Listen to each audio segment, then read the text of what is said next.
Hey guys, it's Finn. I just wanted to bring you a video on a game that I had against some really good survivors during one of my win streaks on Billy, and I just wanted to show you it because it's a great example of how to play against Billy on Treatment Theater, how to play Billy on Treatment Theater, and generally speaking, it was just a great dynamic. But I wanted to showcase the video and then afterwards do a little bit more deep dive about why specifically things worked for me, things didn't work for me, what I did wrong, what I did right, so that anyone who's trying to learn Billy or maybe is interested about looking into playing Billy or playing against Billy can have a better idea of what that dynamic looks like. So I will let it play the game, and then afterwards I will do a breakdown of it. Thanks. Toba landing is like collision is poop. Treatment theater is rough. Okay. We've definitely been getting lucky with maps, so let's see if we can somehow get around this.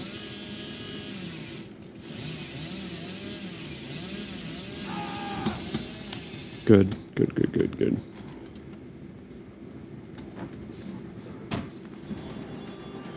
Okay, keep in mind.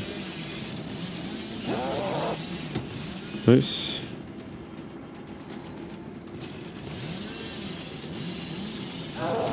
That was good.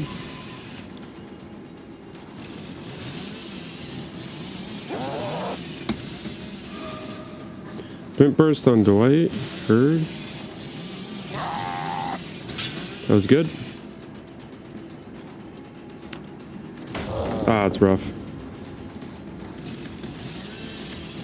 Get rid of this pallet now. Alright, realistically speaking, where are these other guys gonna be?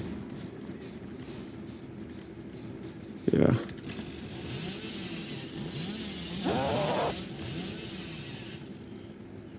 I really gotta learn to not spam my... We did a pretty good job there. That's rough. Yeah, you might as well get him out of the way now.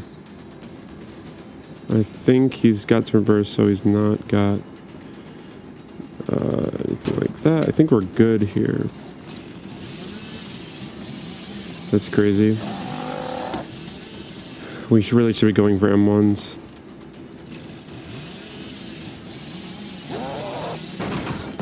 We're getting rid of pallets, but we're not really doing that much. We gotta be going for M1s here. Man, this is so rough. I got a medkit though. Oh my god, they're so 99 on so many gens. This is really bad for us.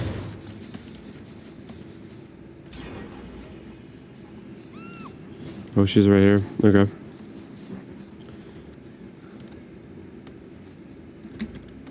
Vault this window. Fake the chainsaw? No, she's literally like, I've got so many pallets, why would I not drop it? Oh, that wall, man. That wall is really rough. This is really just not a good place to loot. Let's try to go for this guy, maybe. That's so rough, man. Just gonna have to go for M1s. Like, there's literally not much I could do. Man, yeah. Let's see. We're gonna have to start running some sort of 3-gen. She's leaning that way, which is not really a way that I care for to go. Seems like mostly everyone is over in this area.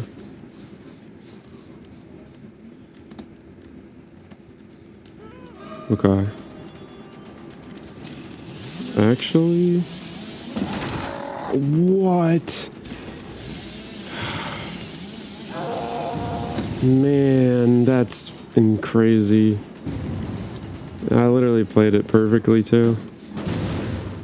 Man, alright. We'll try to run these as our 3-gen, maybe. That's gonna be so rough. I really should focus on this being my 3-gen, maybe. I don't know. This pallet's still here.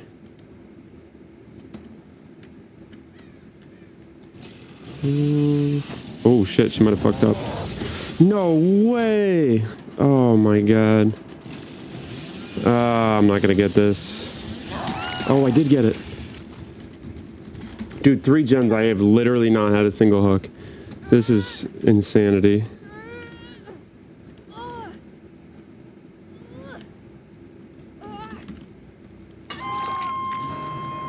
Yeah, fuck, man. They got 2 on that gen, too. I tried letting go. Fuck me. Okay. There's a hook right here. I don't know if there's a scourge nearby. Nah, fuck it. We're just gonna go right this. We gotta go for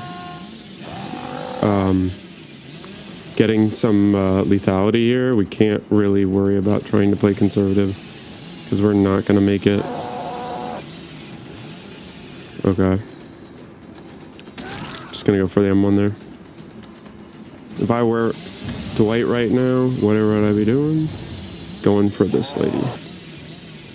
Nice.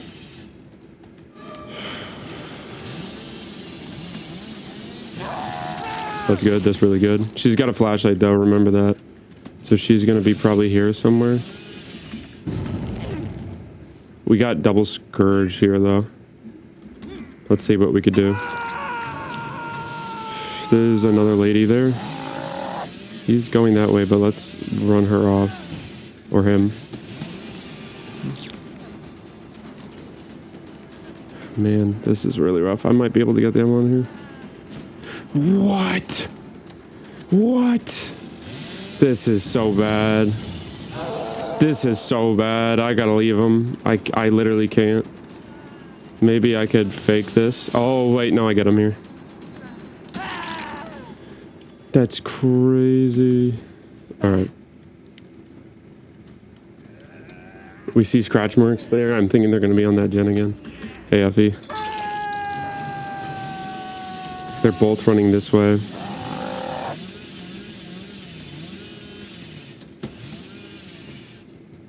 Man, okay. These guys, let's try to focus our energy more to the left here. Let's kick this.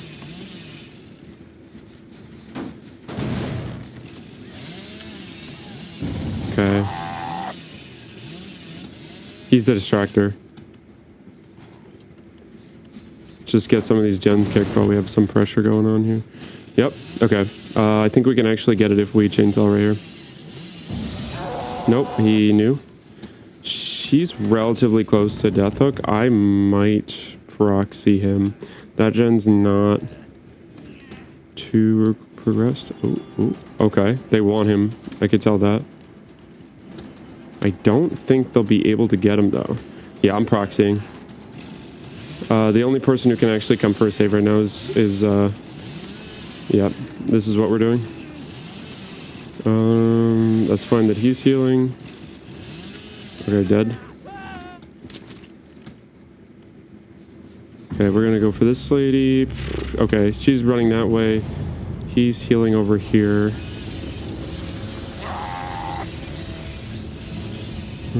She's gonna be on that gen.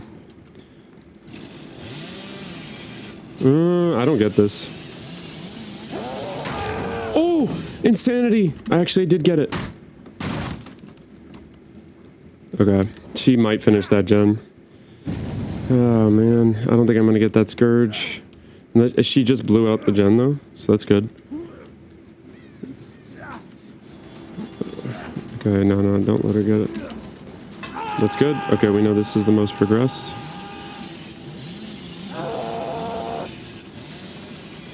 Okay, where would he be right now? The Dwight. Dwight's getting... Okay, Dwight just got him.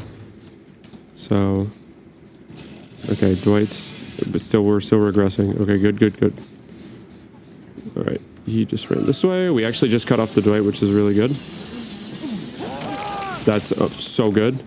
Let's see if we can pick up before she gets the save. Did we get Scourge on Dwight yet? I don't know. I think we did. Yep. They're gonna be on gens, probably this one. Yep. So Dwight's death hook now.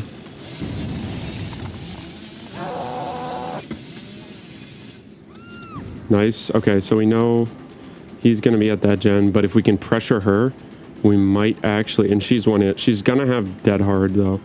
Did she have sprint burst? I don't think so. Fake the dead hard? No? Alright, we can... No, he's gonna get there in time. Alright, let's just go for the Scourge.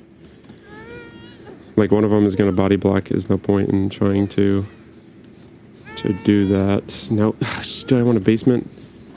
Nah, I should have done a basement. I'm stupid. Okay, regressing. Nice. Get in front of him. We want to go after the Dwight. Dwight is death hook, but most likely has D-strike. I think we might actually have him. Ooh, this is not good. Okay. Good. Oh shit, I fucked up. Oh, she might be fucked. No, she somehow got there in time. She's gotta have D-strike though, right? You didn't touch this, Jen? Yeah, and he's going for the save too. Now you might still have D-strike, but we can... Oh, wait, you're right here. Oh, but they definitely have Unbreakable though. No. We're gonna wait right here because he has to come back to pick up. I cannot risk an Unbreakable, and then we're gonna go for the Dwight because it's been longer since he has been hooked, so I'm just waiting that D-strike out in the event that they have it. And they're not enough to do solo gen. When that turns 73, I'll know I'll be good.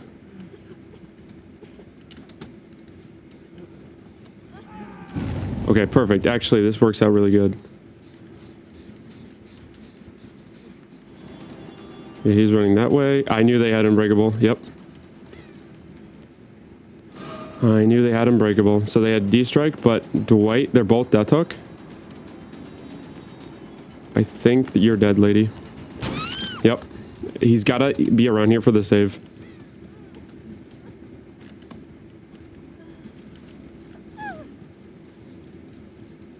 Nice. She's dead.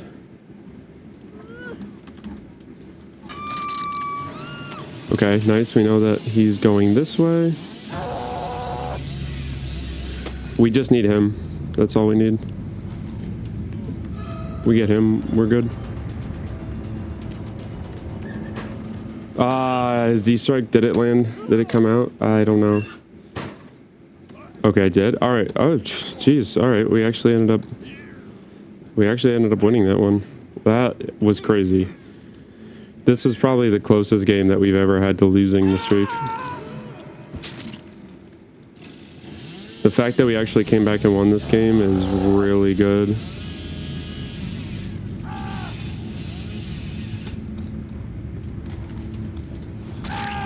We actually ended up 4K'ing too. That's amazing. Whew. Sweating beads over here. That was actually a great game. But they went through like 3 gens fast, and then they had really bad gen progression. So I wonder if they brought like new parts and stuff. No new parts, but insta heals and stuff. So let's see. Did they have D-strike? They did not have D-strike. I could have really picked them up, to be honest. Unbreakable was there. Oh, flip-flop. Okay. You guys gave me a run for my money. For sure. Great plays.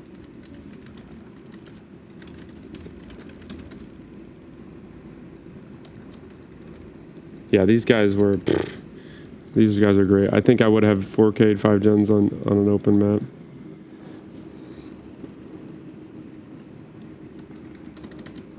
Big Preach, my guy. GG's. Yeah, these guys are good sports. I appreciate it. He's a kind gamer. I'll give him a thumbs up. Oof, yeah, that was a toughie. All right, so we're going to take a look and see about doing a deeper dive into this gameplay. As a preliminary, I just wanted to give you a quick breakdown of what build that I'm using here. So I'm going to be using Phantom Fear, Pain Resonance, Barbecue, and Bamboozle. Pain Res is going to be for that gen regression. Barbecue is going to be for the aura reading. Bamboozle is going to be for blocking those windows. And then Phantom Fear is actually going to be operating as almost a makeshift lethal pursuer, which I think is very interesting. And I found to be quite useful. In terms of add-ons, we're going to be using the spiked boots, and then I believe this is the something oil. It's the one that reduces your cooldown. But so my general idea going to these add-ons is pretty much that, you know, when I'm doing the streaks specifically, I don't have control over what maps I'm going. And I think it's important. Both these add-ons are great for allowing you to traverse terrains that some of which can be more difficult for Billy. You know, having the increased turn rate is really important on maps like Treatment Theater because you can sometimes get around those corners that you otherwise would have not been able to. And then conversely, on the same side, using the reduced cooldown on regular chainsaws is very beneficial because it allows me to, first of all, increases my mobility because when I actually go across the map with the turn rate add-ons, when I stop, I have less time as like I don't have to wait as long. And at the same time, it's also great for when you know you're going to bump into something, instead of running the bump add-ons, you can actually just run this and you can have a much shorter cooldown. And I just find it to be very, very useful for getting to chases. And I think one of the big questions that's going to be asked is, why are you not running the engravings? So the reason why I'm not running the engraving is because what I found is that, while it's a great add-on and it's great for mobility, it struggles when you're running into specific maps that Billy's not good on. I think it exemplifies his weaknesses on weaker maps like RPD, because there's certain walls, there's certain loops you just can't loop. And that's one of the things that, as a good Billy, you have to learn, is that there's going to be loops you can curve, and there's going to be loops that you can't curve. And if there's a loop you can't curve, you shouldn't try to curve it because you're not going to make it. And I think a lot of the times there's certain loops that normally you can barely make if you get the timing right. But if you're running the engravings, you're just not going to make it because, you know, that extra charge time, they're going to be able to get to that safe spot, and you're just not going to, it's not going to work out. And there's a lot of benefits to running the engravings, but I found that for the purposes that I'm doing right now, it just would not have worked. So that's the general idea of going into this build.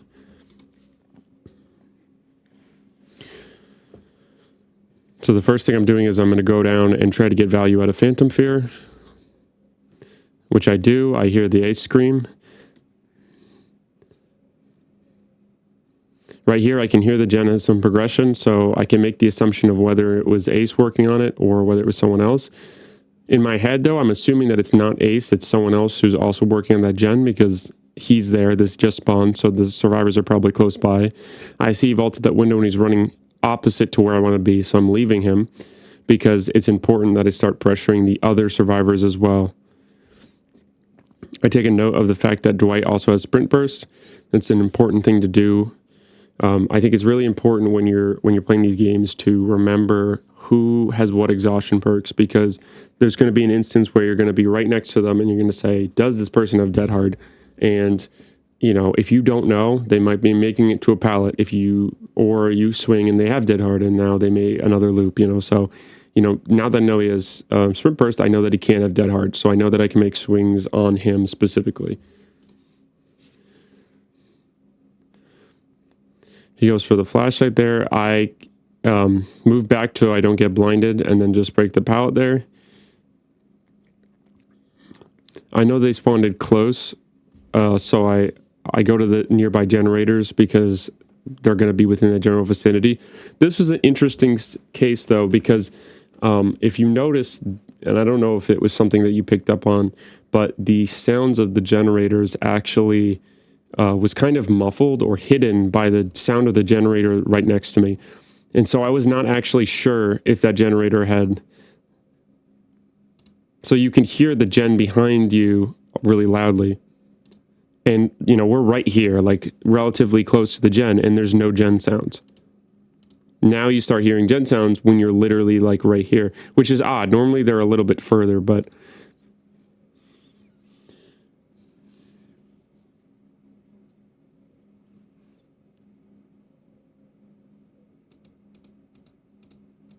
Yeah, so about here is when I start hearing that gen, and so that was a little bit weird, but it's something to always keep in mind, so you should always go a little bit closer, because, you know, stuff like that can happen.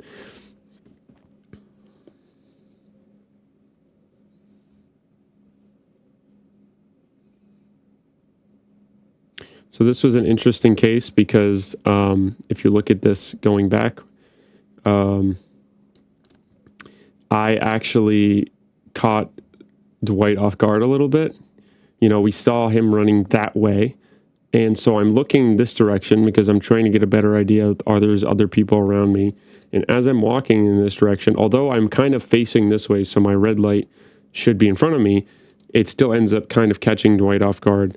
And I get the value from Phantom Fear, which is not as useful here because he's obviously right in front of me, but, you know, I digress. And then unfortunately we don't get a hit there. The pallet being right there was really unfortunate.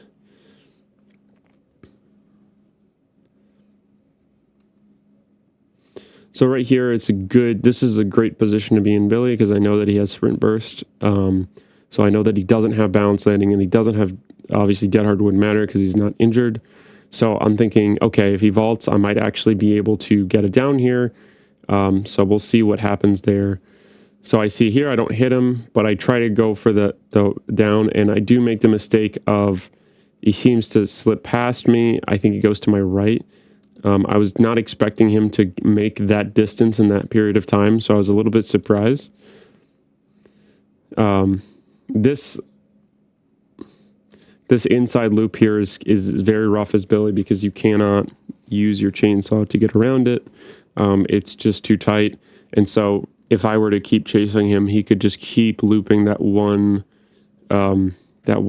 specific thing for an exorbitant amount of time. So once I saw that I wasn't going to get him, which, to be honest, looking back, I should have probably gone with the M1, but I was really kind of greeding, trying to see if I can get that down, but it didn't work out. So at this point, you just have to leave him. It's just not going to work out, and see if we can pressure more people. And we do find the ace here, and he does give us that pallet, which is nice.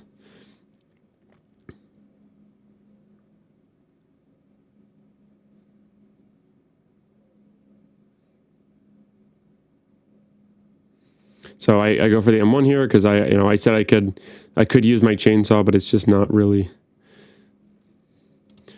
I could have used my chainsaw there, but it's just not really the viable option to have done.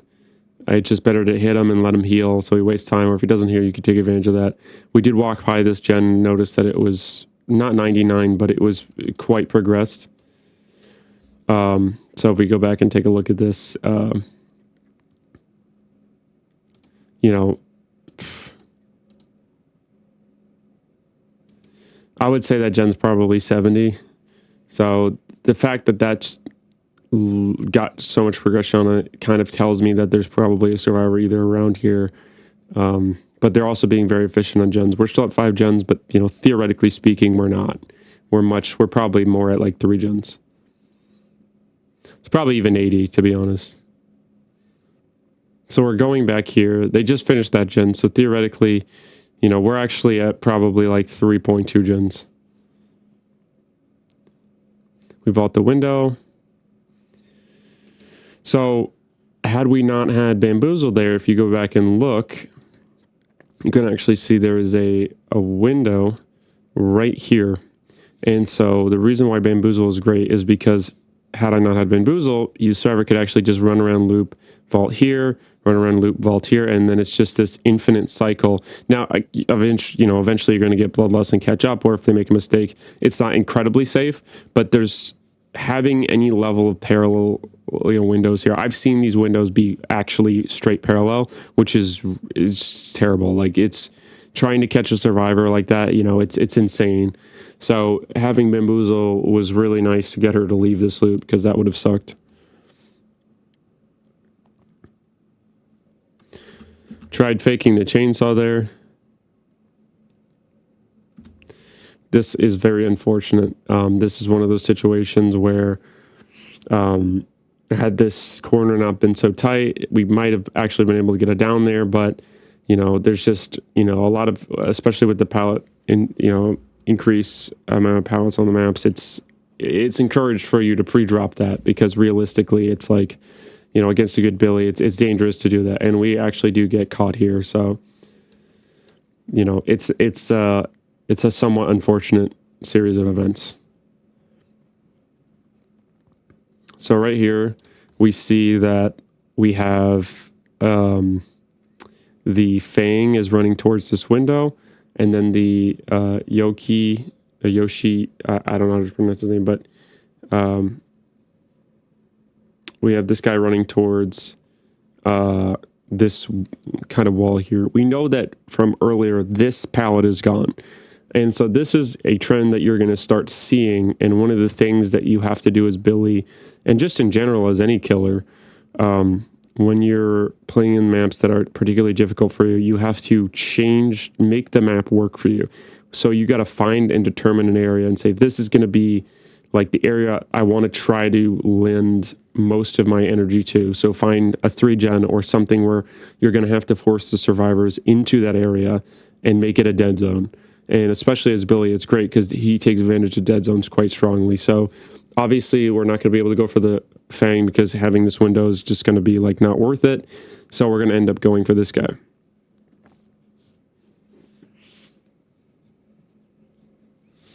Unfortunately, we lose this gen. We're going to go for M1s here because we're starting to try to build pressure. One of the things is that even though they have med kits and even though I have an insta down, being able to get a hit, having injured survivors, that builds pressure. Pressure is so important when you're playing as a killer, because the reality is they have to now make a decision. Do I have to heal or risk getting downed from an M1? And I think obviously a lot of that pressure sometimes goes away when you have perks like Dead Hard, because it's like almost as if another life. Now, it's not always guaranteed, but it reduces a lot of that pressure. But assuming that this person doesn't have Dead Hard, which they didn't, that's now they're put into a situation where they're like, okay, now I have to use my med kit, which is not a lot of time because they have a med kit, but it's still time they're spent not doing gens. So in that case, it would not have been worth trying to go for a chainsaw. You just got to take the M1.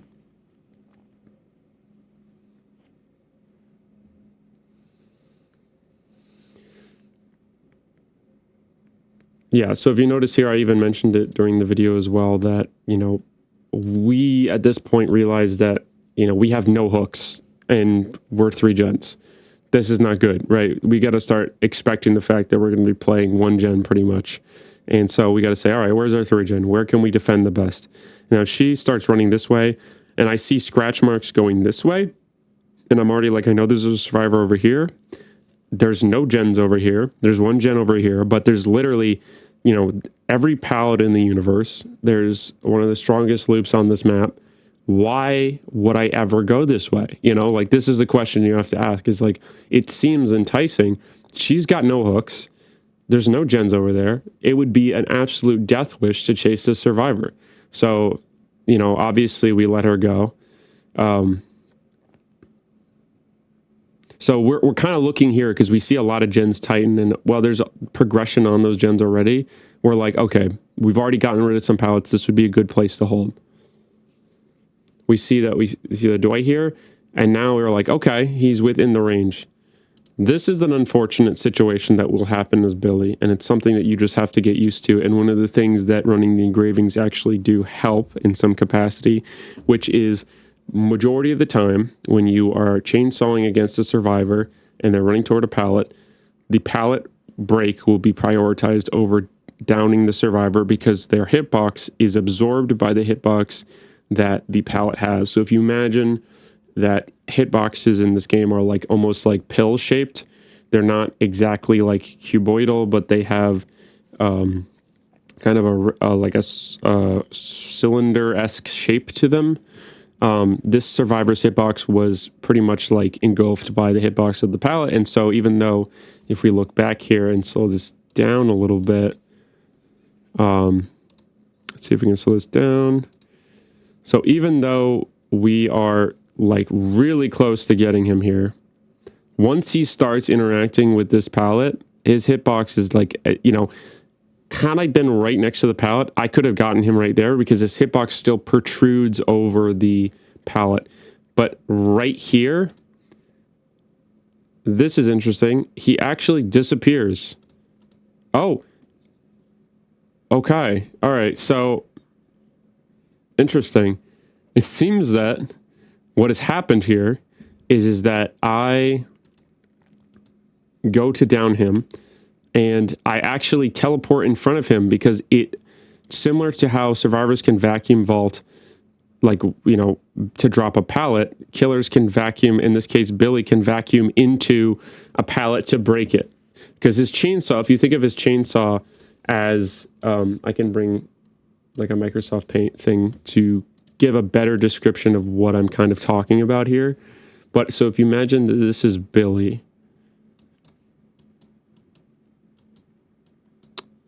and this is his chainsaw. I don't know. Let's just chainsaw. Chainsaw. And so here's Billy and his chainsaw. The game basically says, all right, this is your hitbox for your chainsaw. It's kind of like if you look at it from a top-down perspective. So I'm looking from this way. It kind of looks like this, right? And so if we wanted to like kind of show you an idea of what that would look like in the situation, is you have the pallet. Let's get over. So you have the pallet, right? The pallet's right here. You have your survivor, and he's going over the pallet. And I'm Billy, and we're just going to represent Billy as this hitbox, right? And so he's going towards the survivor. Let's get rid of this section right here. He's going towards the survivor, and as he goes towards it, when this survivor gets to this spot, like over the pallet is bigger than, this is kind of a little bit more of a zoomed in, but you imagine that the survivor hitbox is like right here, still on the pallet. And if you look at it from a top down, it actually kind of protrudes. So if this is from a sideways angle, the survivor's hitbox is like kind of like protruding over it, right? However, my chainsaw makes contact with this hitbox. Oopsie. It like briefly touches it. Once it touches it, it says, okay, we want to break this pallet. The game says we're going to break this pallet. And so now the survivor is still on the pallet. So the game has to say, all right, what are we going to do? Because we have an entity that's existing within a pallet, and the pallet doesn't exist anymore because they just broke it. So the survivor gets said, okay, we're going to send this guy back to where he was 5 seconds ago. But now I'm locked in that animation. So, it's almost as if that he's walking that way. So that's why you see what you see here when it looks like he's teleporting behind me.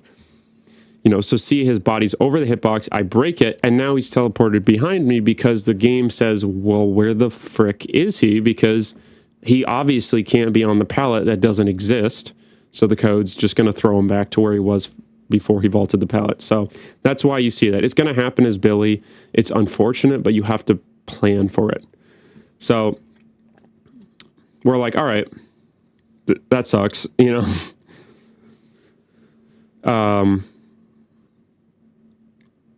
We kick this gen because, again, we have to leave him because, like, if you look at where he's running to, he's running away. Like, he's running to this. This is a very safe loop right here. You'll see later in this game, but you really can't curve that well around it because it's kind of like got this kind of,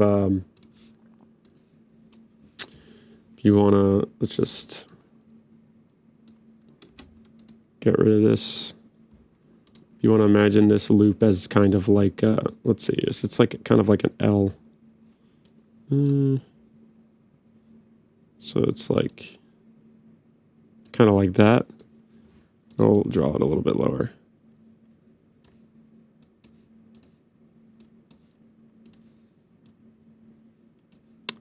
It's kind of like this, and then this is right here. This wall is right here. So as a Billy, it's really hard because what survivors can do, this is like kind of like this actually. What survivors can do is they can, if you imagine this is the palette here, survivors can kind of chill right here or right here. And if I'm Billy and I'm right here, I can curve around like this and get right here. But then what the survivor does is says, okay, well, I'm just going to go right here. And then I'm going to run over here and do this, right? And if the survivor's right here, and I say, all right, I want to go over here, I'm going to be able to get here. And he's like, okay, so I'm just going to run this way. And I'm going to go like this, or he's going to run that way. Either way, you can't get this right here is the golden zone. It's the safe zone. It's really going to be, unless you're like over here, you know, these are the two hot zones where you're going to be able to possibly get a survivor right here. And then obviously if he's running this way or this way, any of these corners is really going to be the ideal space, but this is super safe. So realistically, we're like, all right, we don't really want to run that loop. And so, you know, we see him going this way. He's going back that way. We're like, all right, he's got a window there. We're just going to leave him.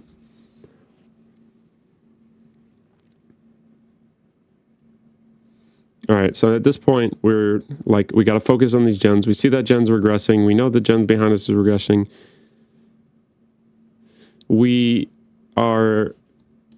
This right here is kind of what's perturbing me at the moment because it's like, these gens are close, but trying to get around that is going to be annoying. But it is a relatively decent 3-gen. This gen might as well be gone. Like, we're trying to decide what 3-gen we should do right now. And like this, we're not going near this gen. This is going to be probably the worst decision to make if we were trying to defend that gen, because it's just like you have this incredibly strong palette here. You have another window jungle gym down that way. It's like, no, we're just going to ignore that. We're not going to focus on it. We see this lady's over here. She makes the mistake, actually. I messed up here, but she made the mistake of running back. Had I actually played that very well, I see her vaulting over that. She's slow vaulting, I guess, because she's hoping I don't hear her. And I see her here. Her best decision is to run this way, right? Because, you know, you can play this loop a lot better. But instead of doing that, she goes back and she's like, okay, maybe I can get back over. But because she doesn't have the momentum, she slow vaults. Right here, I'm like, boom, I got her. Had I aimed this right, I would have gotten her. But she does a little spin move and kind of gets me here. So that was good on her. So I messed that up. And then I'm like, okay, well, I'm screwed because she's going to get to this pallet before I get to her. And if you look at this, you know, realistically, she could have gotten around this corner, but she doesn't think that's the case. And so she backtracks, and that's like, okay. 3 gens, we get our first down. But we do have pain res, and we do have a relatively strong 3-gen. So those are the two things that are going for us. The two big things is we have 4 stacks of pain res, and we have 3 decently close and strong gens. And it's relatively a dead zone at this point. There's a couple pallets, but realistically, it's not that strong. So this seemed like a really bad situation, but now it's actually kind of turning around at this point. We have no hooks, but having those Scourge and only having 3 gens is great, and especially considering they're progressed. Because if you think about it, this gets rid of 20% of that progression. Had those gens been at 25, it would be 20% of 25. Because they're at 90, it's 20% of 90. So you're actually getting a lot more value from that. We hear someone scream it, so it was the Dwight. you can actually see here, I say they have two, you could see his foot. So you have one person on the side and one person on the side. So they're doubling up now. That just lost 20% of its progression. So, and let's say it's some crazy toolboxes. I know that's not going to get done before I get there. I hit that, unfortunately. So the mistake they made right here was they tried committing to this gen. And I have a hook right here. This gen is close, but that pain res was game changing. And the reason it was game changing is because it kept them on the generator, because they were like, we can finish this. They were probably relatively close, but they didn't. And so now you have an instant down survivor. This guy's down. She's on hook. He's running this way, which is not where either of them are. So now the ace says, okay, I was on a gen. Now I got to leave and go save this Fang because we're kind of in a bad position. He doesn't have to, but he doesn't know, assuming they're not in comms, he doesn't know what situation Dwight's in. Maybe Dwight's close to getting down, So he's probably sitting on the gen saying, okay, might have to go save her because he's going to zoom back over. And so now we use our barbecue. We don't see anyone, so we know that they're relatively close. And in this case, the ace was going to get that Fang.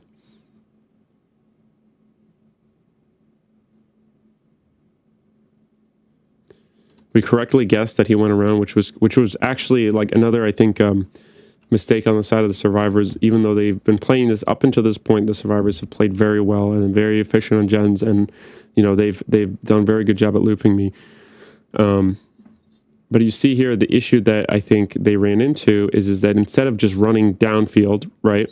Because you have two people on hook on this side of the map. As a survivor, you have all the gens here, you have the survivors here. Like, this is great. Had there been a gen on that side of the map, this would be a completely different game because he could run to that gen and leave these guys on hook and do that gen, and I would be screwed, right? Because I can't do anything about that. But now he's like, I have to be on this side of the map because this is where my objectives are. So he goes back, and that's what I was kind of thinking that he was going to do. And so I'm like, okay, so I can get an M1 here. That's more pressure. Now he's injured, so he's just got to heal or figure out like what he's going to do because I can just M1 him. And then there's Dwight is where I was like, okay, what's Dwight's got to be doing? This is a great position here. And then this is also where you're really going to see the difference between an amazing, a decent, and a not good Billy is, can you get these quote-unquote simple saws? In this case, you're looking at this. We got lucky on this spawn. There's no pallet here. There's no pallet here. This could have been bad. If there was a pallet right here, he would have had something. We see the survivor's obviously going to have anti-slug, or anti-tunnel, so, we don't want to go for her. We don't even want to waste the time hitting her, because had we hit her, we'd have to go through the animation. Now we're not able to catch up to this guy, so we just let her go. He's right here. He knows he can't go this way. He sees me revving his my chainsaw. So he's like, I can try to run around here. And this is something you can actually get around. Billy, who's not able to get around these corners, this can be manageable. But as a more experienced Billy, I felt pretty confident about being able to get this, because the thing is that you overturn how you deal with these things is basically, if you look at what he's doing here. This is after done. So he's going this way. I put my body more towards that direction. Then I put my body more towards this direction. Then I kind of sit here and I said, okay, he's right here. I could go this way. I could go around this way, or I could walk forward and take a right. And so now right here, he's got to figure out what I'm going to do, because had I gone left, he would have to go, had I gone right, he would have to go left, and vice versa. Now I'm full chainsaw. And this is, again, where having the engravings kind of suck, because if I had the engravings, I'd be like right here, and I might not make that edge. But because I'm not, I can actually get around and get him. So this is great. Right now, we're having a great scenario. So, we keep in mind that she does have a flashlight, but at this point, there's so much pressure, she can't even use it. And now we have this Scourge. So now we're actually reducing even more. But let's step back, because we see that this person is here now. But had we not had that perk. How do we know? Well, let's take a look at barbecue again. Maybe take a closer look.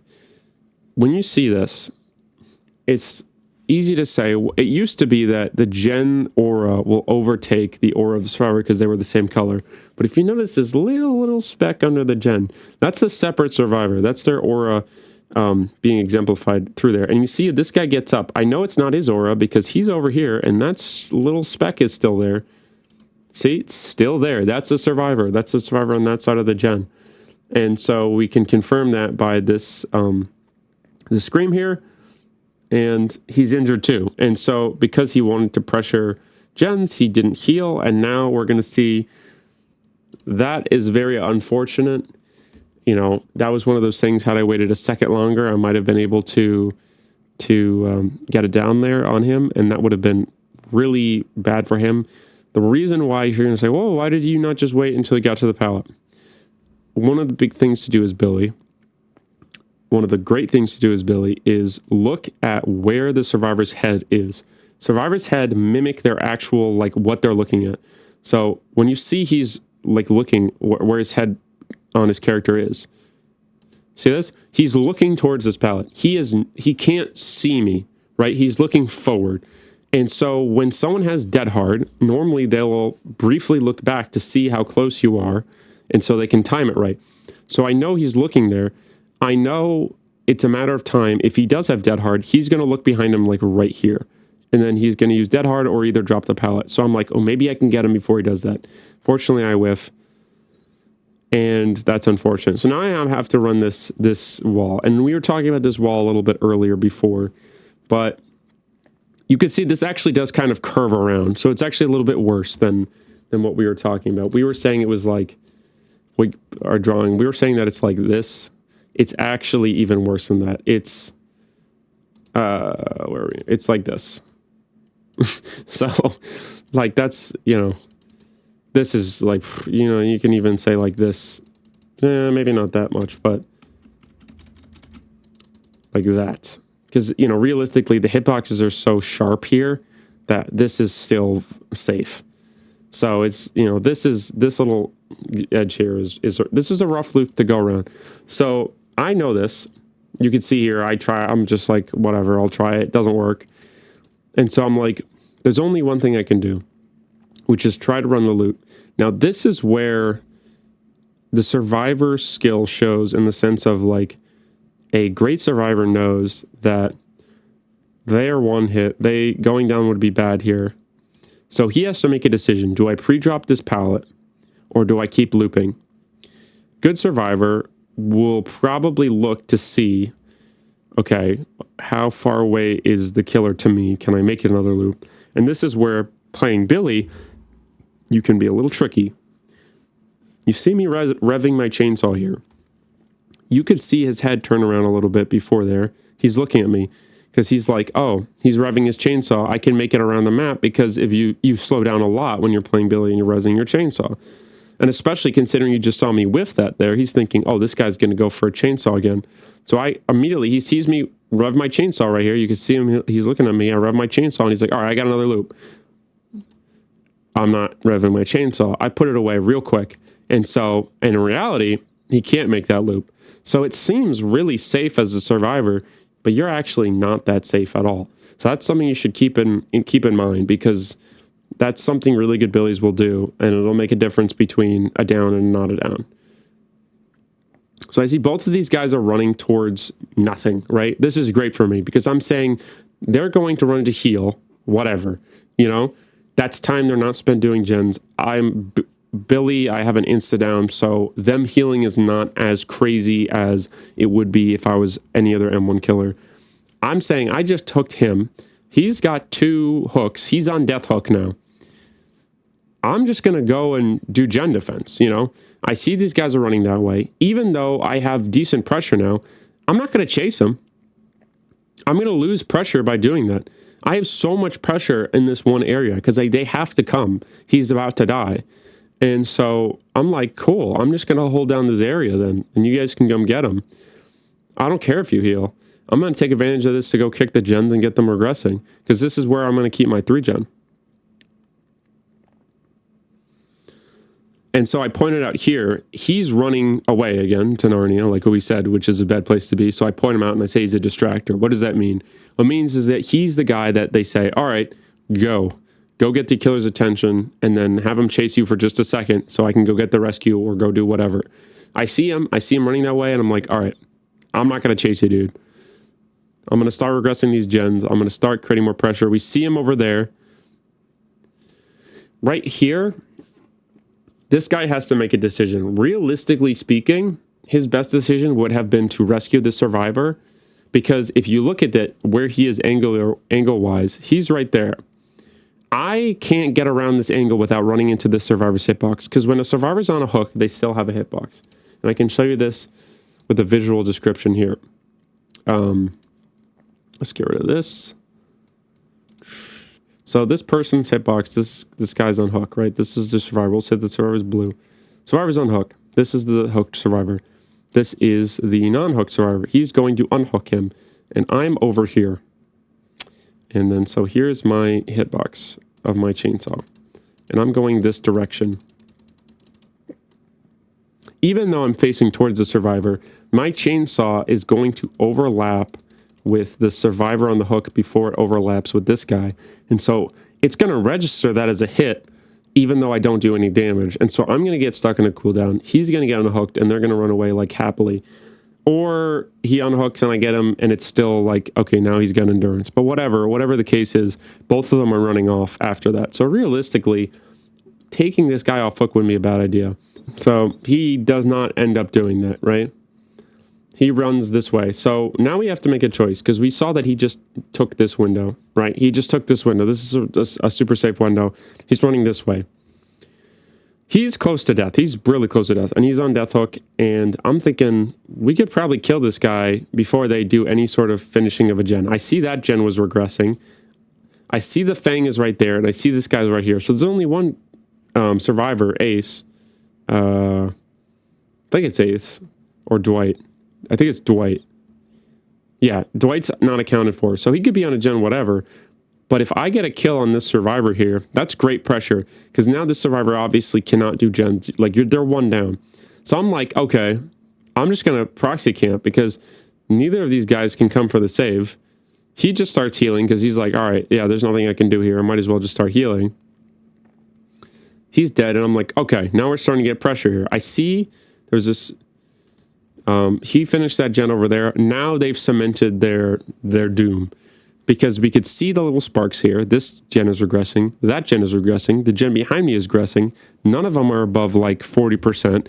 He just finished that gen. So there's only one place for these survivors to be, and it's right where I am. This is great pressure. She's running into that window. Whatever, cool. Let's go check this guy out. And so he just finished this heal. And so he just screams because he saw us. We're in a similar situation to where we were before. And you're going to say, well, you know, some of these techniques are kind of niche. You know, how often are you going to use them? This feathering one, you're going to see here, he's going to have to drop this pallet, because if he doesn't, now he's down. Now that was lucky on my part, because a lot of times it's pretty much a 50-50 on whether the hitbox chooses the survivor over the pallet or the pallet over the survivor. More often than not, it'll choose the pallet over the survivor. But because of the angle, we can take a look at that in a slower motion to see where actually he was. So I did actually get him before he dropped the pallet. You could see his hand is in the pallet animation, but the thing is that although his pallet animation is started, the pallet hitbox has not eclipsed his hitbox yet. So my chainsaw is going to down him before this pallet comes down, and then I get stunned because he's already down.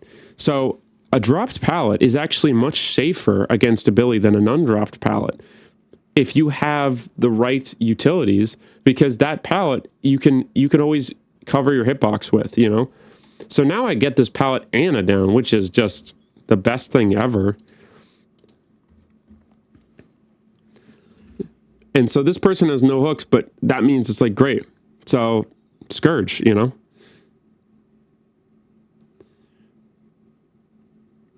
That's also good. She blew up the gen, so that's regression. That's not, or like I don't have to worry about it going to the anti-3 gen.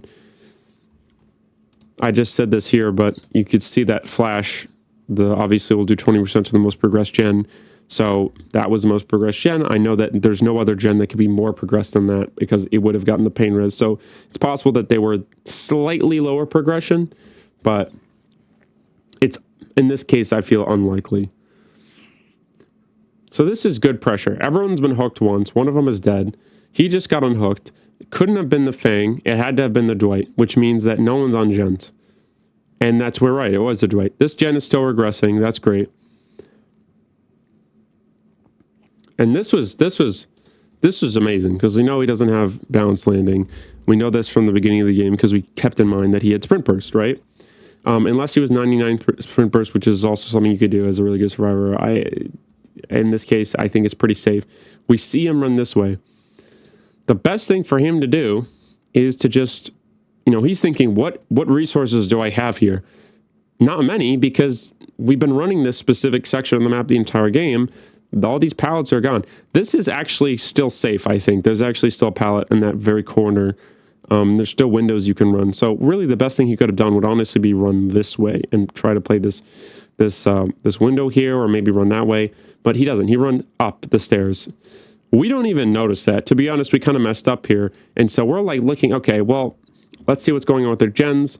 And then boom, he's right in front of us now. So I'm not sure that was kind of a mistake on the survivor side, but we took advantage of it because we're like, oh, that's a down, you know? So now this is also, again, amazing pressure because we have phantom fear. So we know that no one's looking at us right now. Everyone's either injured, everyone's got one hook, he's on death hook. Every gen is right next to each other. We see this gen has some progression, so we just give it a little kick. He's running into Narnia. We don't care. Doesn't matter. This guy is dying, you know? He's on death hook. So that's an important distinction to make. That gen that he's working on is not getting done before this guy dies. So someone's got to go get Dwight. And Fang's not in a position to do that. So Ace has got to make the decision. Is it more important to get this gen closer to 99 or survive, keep that guy alive? And so that's pressure. That's what you want.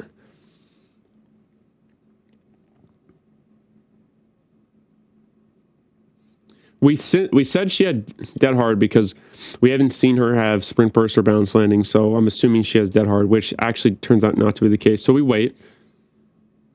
You know, we wait. And so we didn't have dead hard.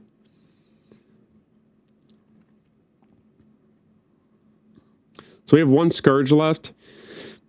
I incorrectly guessed that it's her that I have not gotten the Scourge on. So that's my bad. One of the things that you should really do anytime you're using pain res is know who you have used pain res on. Had I known that this lady didn't have pain res, I would have actually just hooked in the basement. But it's fine. I mean, either way, you know, everyone besides Ace is death hook or dead. This is great pressure. That gen is still regressing. We can see that. He just faulted that window. So we're going to cut him off. This Ace is... Okay, there we go. So the Ace, we were like, the Ace still has a hook. Let's not chase after the Ace because that's still another hook they can have. But we just saw the Dwight, so we're like, oh, we're going after the Dwight. It's possible that his D-strike is still up, right?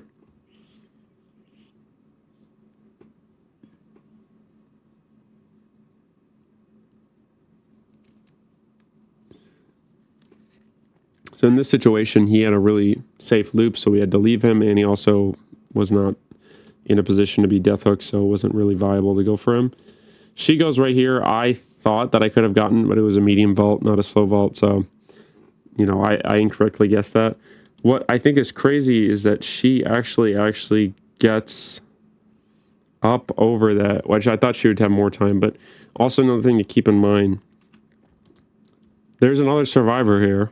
If you can see the scratch marks behind him, be like, oh, those are his scratch marks. Let's take another look at that. Boom. What are these? Those are not scratch marks from the Fang. And so she's down now. There's another survivor here. We know this. there's a different survivor. It could be the one we were talking about, but I doubt it. This is a strong position, but this is also a dangerous position. You say, well, how is this a dangerous position? There's 2 survivors that are down and 1's injured and they're both death hook. This seems like the best thing ever. Okay, well, let's think about it. The Dwight has been hooked recently, so has the Fang. They both could have D-strike, right? You pick one of them up. They D-strike you. They run off. You try to pick the other one up. He D-strikes you. He runs off. You go for the ace. One of them's got unbreakable. They pick each other up. So you got to say, okay, what do I want to do here? Do I want to try to risk the dead heart or the D-strike? Or do I want to go after the ace and assume they don't have unbreakable? In this case, the most conservative move to do would just be to just sit here. Because you have to think about it. This is where the 3-gen is so nice. The ace can do nothing but heal if he's not here, right? He's got one place he needs to be, which is to pick up these survivors. Meaning that I'm just going to wait for him because I have an insta down. So he comes over here and I either insta down him or I hit the survivor he picks up. And that resets their thing, right? So I'm just going to say, all right, we're just going to sit here for a second. We're just going to wait this one out. And also notice how neither of them are moving. So you obviously at the moment, one of the things right now is you cannot recover and move at the same time. So I know they're both recovering, which tells me that they either have unbreakable or D-strike or both. And so I'm like, all right, neither of you guys are trying to separate from each other. So I'm guessing that you have unbreakable. So I'm going to just chill out here.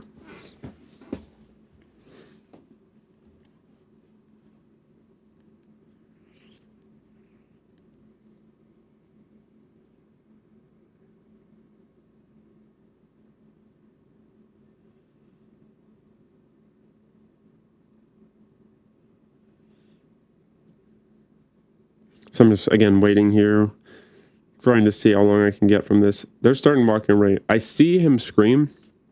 They start crawling away, so I'm like, maybe I'll risk it. We'll know soon enough. And, you know, what do you know? You see Dwight pop up, and then he goes to get Fang. And so later in the game, after when we go look at the perks, we'll actually see something interesting is that they didn't have D-strike, but what they did have was flip-flop and another perk. So had I picked him up, he would have actually wiggled out immediately. And then he would have gotten her up, and it would have been worse situation. Now, at least I'm relatively close to them, and so I could down them again.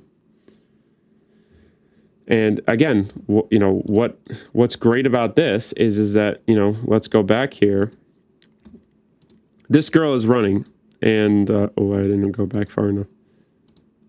So, I go to get him. Dwight picks himself up once he starts hearing my terror radius go away, thinking that I'm far enough. You know, he still has to pick her up, and then guess what? They're both running that way. Dwight runs behind me. She's running in front of me. She's got nothing. That pallet's gone. This pallet's gone. There's nothing there. You know, there's this window here that she sees. The only thing she could do is either backtrack or go to this window. And she's like, all right, I'm going to go to that window and just try my odds. And she's not going to make it because I'm 4.6, you know, if I was 4.4, she might have made it, but 4.6 is whatever. And so I'm like, you know, the only thing they could have now is a flashlight, and they didn't get the flashlight. So I know this girl's dead. And, you know, all I got to go is get the Dwight, and we can maintain our streak. And I see one of them. In this case, I think it's the Dwight. So you see the Dwight here, and I'm like, again, you got nothing, fam. And I guess maybe he was spamming. I was thinking it was D-strike because I was like, he upped in the locker. But what I know now is I think he was spamming space or whatever to try to get this window, and he got hit by a locker.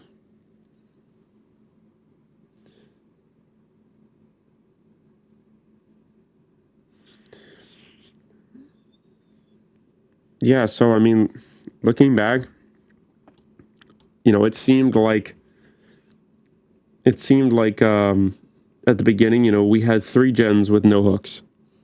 3 gens with no hooks, that's what I would call a bad start to a game. And yet we still ended up getting a 4K here on his worth map. And we didn't need engravings. We only used one slowdown perk. Like, it didn't require an insanity to get to this point. What really it came down to was careful planning and getting to, so you could see here, flip flop. I can't remember this one is, but basically this person, you're not going to pick them up. You're not going to pick the Dwight up. Both of these people are like, their slugging is what they're made for. 2 flashlights, which I think they didn't really get a lot of use for, a med kit, and a septic or an insta heal. So pretty strong items on their side, but again, they played it really well. They started off that game very intimidating. Like, had we not been clinical when it's come to the gens, had that gen spread been different, had there been a gen down there with the final thing, we probably would have lost our streak there. So we got, using those tools, being able to have a better idea of how to utilize aspects of Billy that really exemplify him in the tier list. Had I not known feathering, I wouldn't have been able to get that down before. Had I not known what loops to use my chainsaw, what loops not to use my chainsaw, I would have been just wasting time. So it took a while, but we got there, and it was just a great game. So I think it's just something to keep in mind that, even in the most dire of situations, even when the survivors bring really good items and, you got one slowdown, you're on your worth perk and your Billy, you could still win. It's not lost. You just gotta plan it right. You gotta know, pick and choose your battles. Every game is different. And so I think that's something to keep in mind. And yeah, so I think that's been my breakdown. If you guys liked this breakdown, I'm more than willing to do another one at some point. I stream on Twitch relatively often. And so, if you have a question or you want to know something about Billy, or you're interested to learn something about Billy, or you want to know how to play against Billy, feel free to hop in. I always love talking about, tips to play him. And, I play other killers too, but yeah, so keep your eye out for that. And, hopefully you enjoyed this. See ya.